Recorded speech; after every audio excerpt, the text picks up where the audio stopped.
Shalom,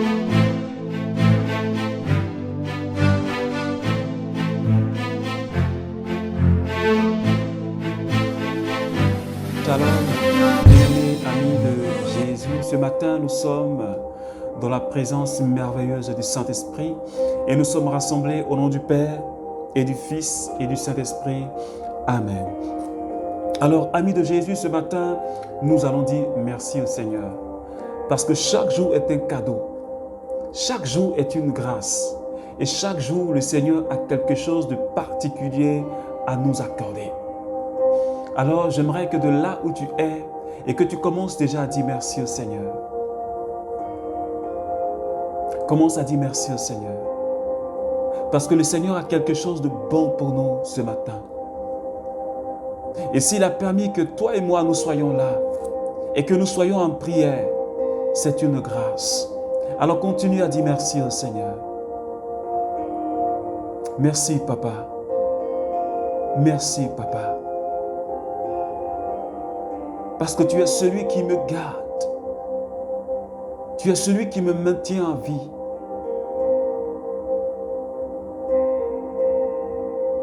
Tu es celui qui me bénit.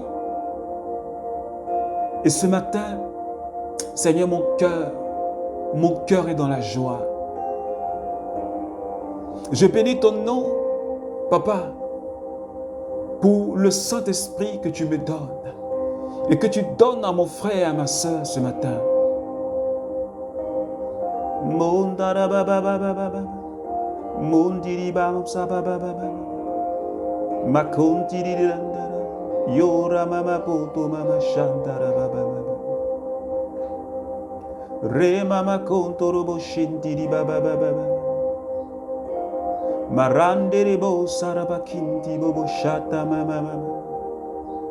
Remsai Kintaraus, Yora Babarenderebos, Makianta, Shata Mama, Montara Baba Kora Baba Shindere Baba.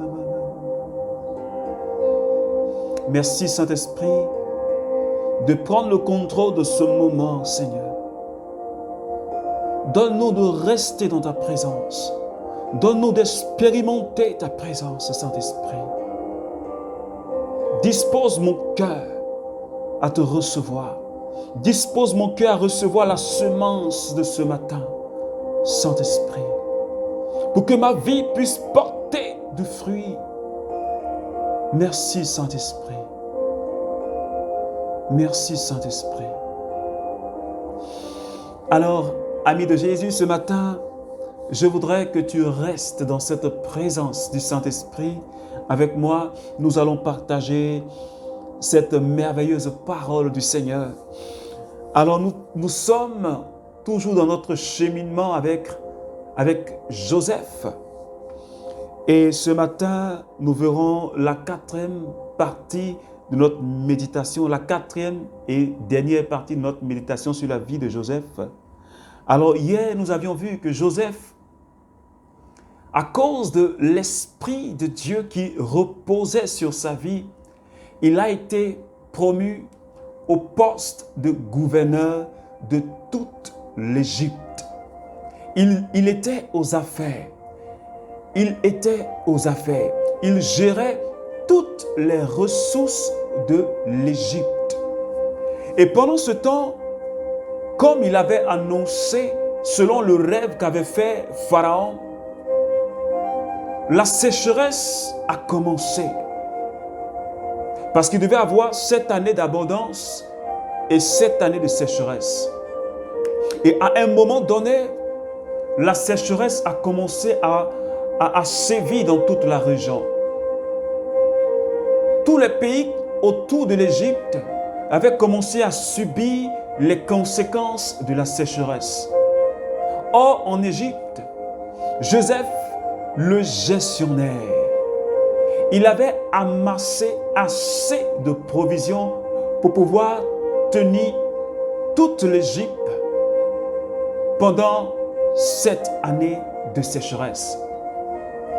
Et la sécheresse avait même atteint Canaan, là où vivait Jacob et ses enfants.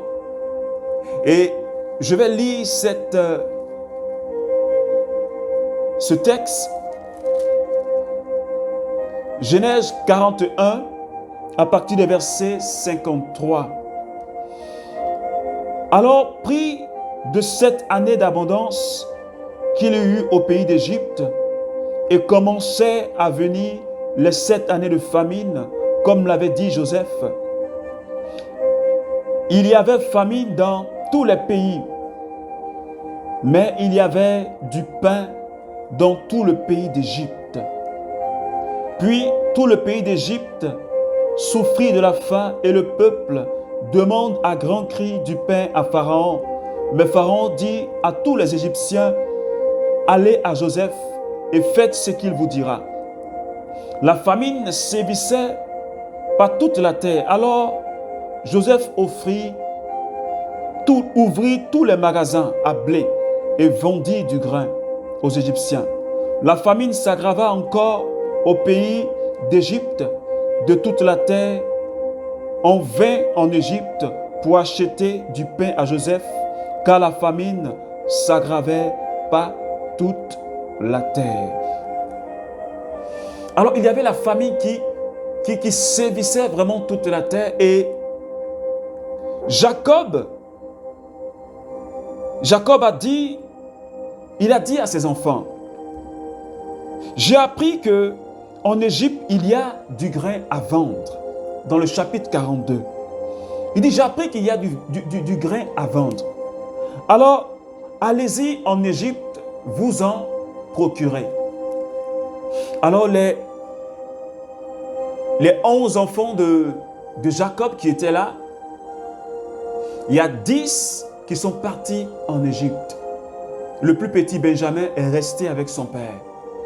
Et les 10 sont partis en Égypte pour pouvoir s'approvisionner en nourriture.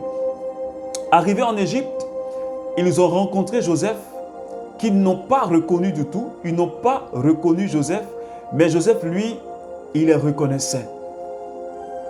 Et quand il les a vus, vraiment chaque fois qu'il les voyait, il fondait en larmes, il se cachait et il pleurait.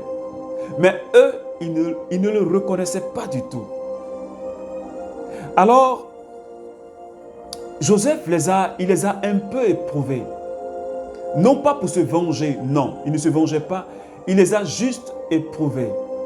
Alors, on peut voir cela à partir du chapitre 43 jusqu'au chapitre 44.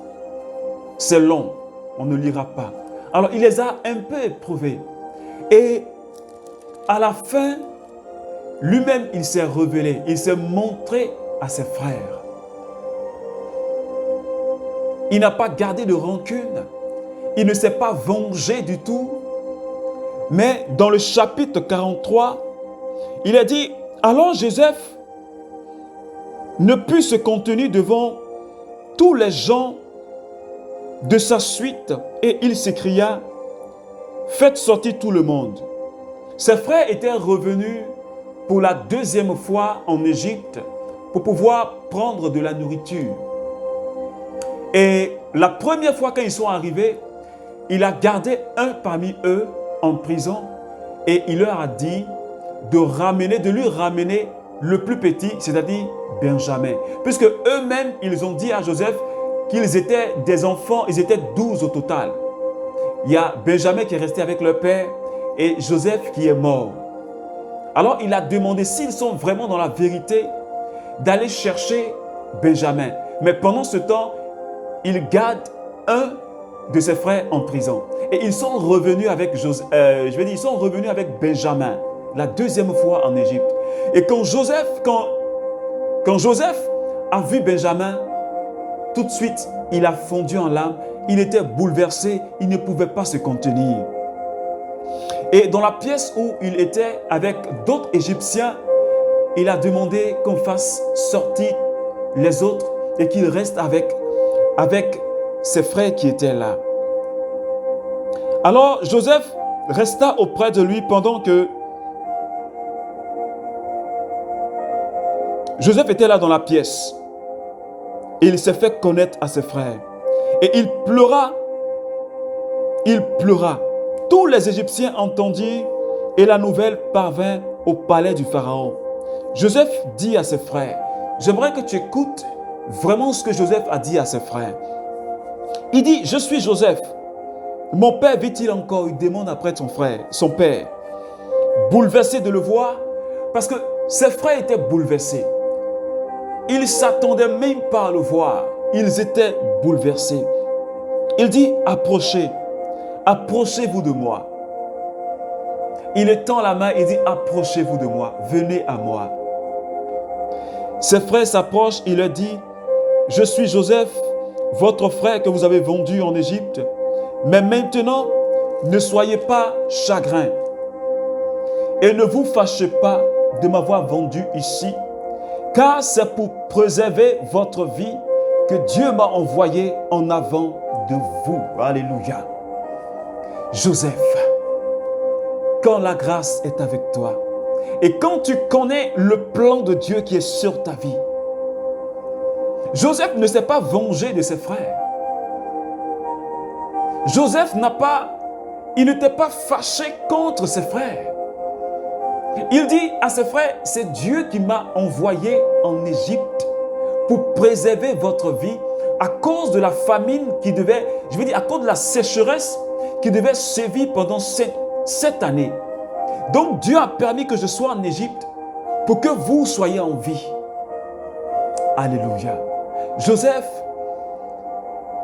il était quelqu'un de spirituellement grand, quelqu'un de spirituellement mature. Il était spirituellement élevé que ses frères. Il était en avance sur ses frères. Parce qu'en Égypte, il a été restauré par Dieu. Il a été guéri intérieurement. Et il a compris le plan de Dieu pour sa famille en Égypte. Il a compris le plan de Dieu. Donc, il ne pouvait plus accuser ses frères. Il s'est rendu compte que Dieu s'est servi de ses frères pour le mener dans sa destinée prophétique. Donc, il bénissait le Seigneur. Il dit à ses frères, ne vous fâchez pas, parce que ce n'est pas vous qui m'avez envoyé ici. Et je bénis Dieu parce que vous avez eu l'idée de me vendre, parce que vous vous êtes laissé conduire par le Saint-Esprit sans le savoir. Vous nous avez permis de rentrer dans le projet, dans le plan de Dieu pour moi, mais pour notre famille. Joseph, c'est quelqu'un qui avait vraiment la vision, la connaissance de la volonté de Dieu sur sa vie. Et ce matin, le Seigneur me parle. Le Seigneur te parle, ami de Jésus. Lorsque nous connaissons le plan de Dieu pour notre vie, nous sommes sereins. Quand tu connais le plan de Dieu sur ta vie, tu ne vas pas accuser la sorcellerie. Tu ne vas pas accuser ton frère. Tu ne vas pas accuser ta soeur d'être à la base de ton malheur. Non. Mais tu vas regarder la situation avec un autre œil. Et Joseph, il a vu que c'était le plan de Dieu.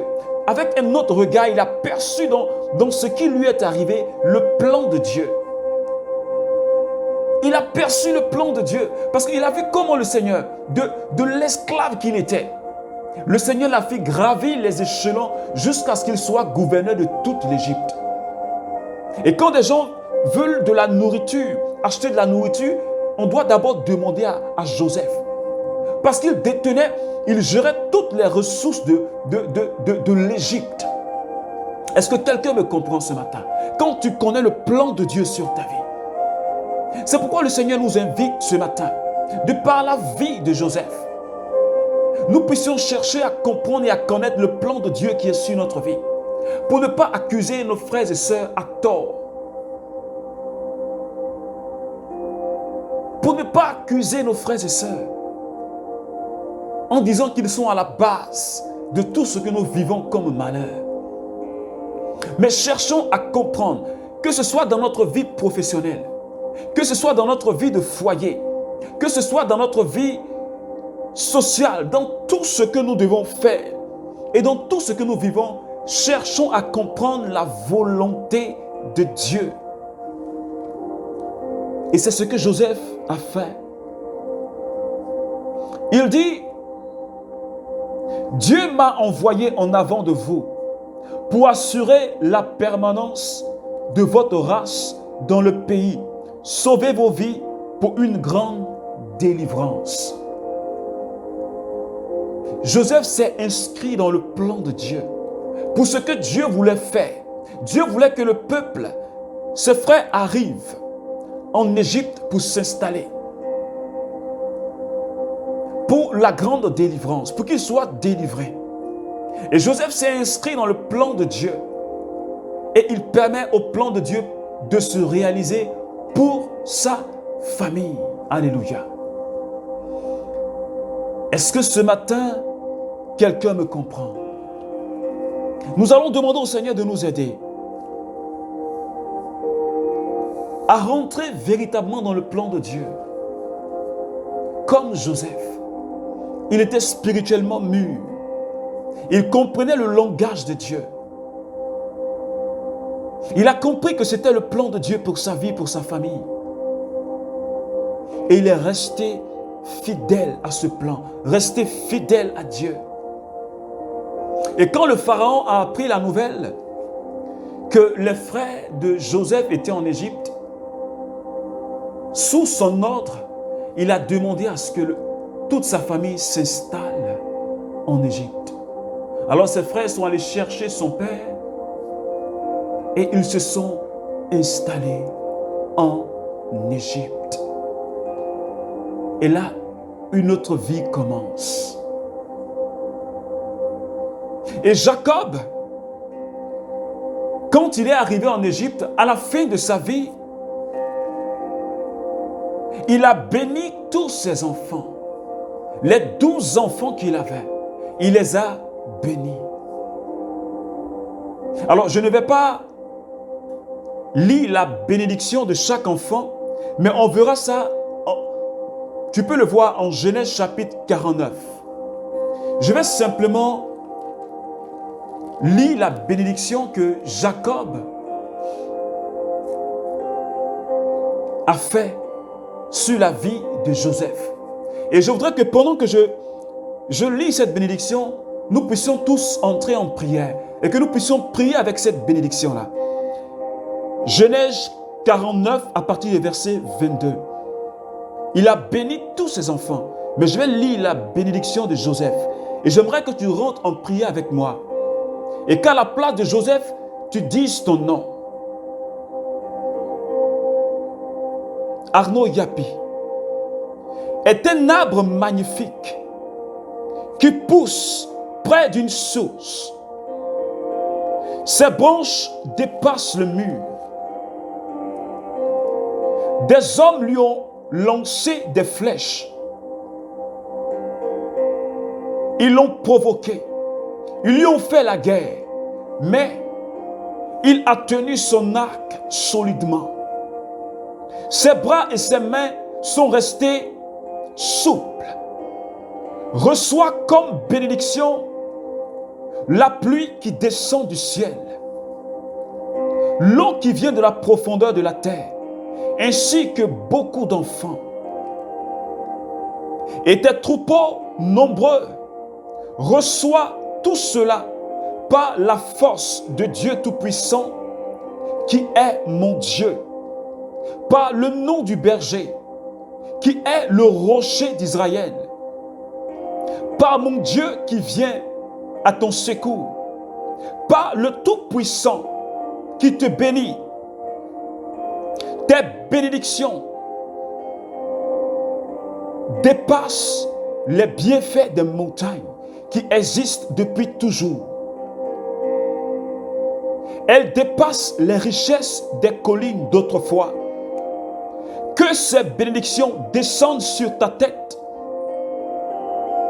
sur celui qui a été mis à part parmi ses frères, au nom de Jésus. Seigneur, merci ce matin. Merci de répandre ta bénédiction. Seigneur, de nous asperger de la même bénédiction que Joseph, parce que tu nous as mis à part comme Joseph, Seigneur Dieu.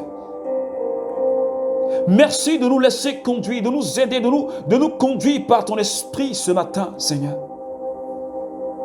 Merci de nous aider à comprendre le projet que tu as sur ma vie. Merci d'aider mon frère et ma soeur à comprendre le projet qui est sur sa vie. Seigneur, merci de déployer ta grâce comme tu l'as déployée dans la vie de Joseph, afin qu'elle contamine notre vie. Afin que, Seigneur, nous ne soyons plus les mêmes personnes. Parce que tu viens de changer mon identité. Parce que tu viens de changer l'identité de quelqu'un qui est en train de prier avec moi. Parce que tu viens de relâcher, Seigneur, ta grâce et ta puissance sur notre vie. Et je saisis cette bénédiction, je l'applique à ma vie. Je saisis cette bénédiction, je l'applique sur la vie de chaque membre du renouveau charismatique. Pour que, Seigneur Dieu, nous puissions bouleverser le monde. Nous puissions impacter le monde. Pour que nous puissions impacter notre milieu, Seigneur, de prédilection. Seigneur, nous te rendons toute la gloire ce matin. Nous te célébrons parce que tu es bon. Seigneur, merci. Merci pour ta grâce. Merci pour ta fidélité. Au nom de Jésus. Amen. Amen. Amen. Alors, bien-aimés amis de Jésus, que la grâce de Joseph demeure sur ma vie, que la grâce de Joseph demeure sur ta vie. Alors, j'ai été vraiment heureux de partager ce temps de méditation sur la vie de Joseph avec toi. Alors, nous pouvons continuer à méditer l'histoire de Joseph depuis le chapitre 37 jusqu'au chapitre 49 du livre de la Genèse. Nous allons encore découvrir d'autres choses, des choses merveilleuses. C'est juste une semence que j'ai déposée pour que chacun nous puissions continuer à méditer. Alors que Dieu nous bénisse au nom du Père et du Fils et du Saint-Esprit. Amen.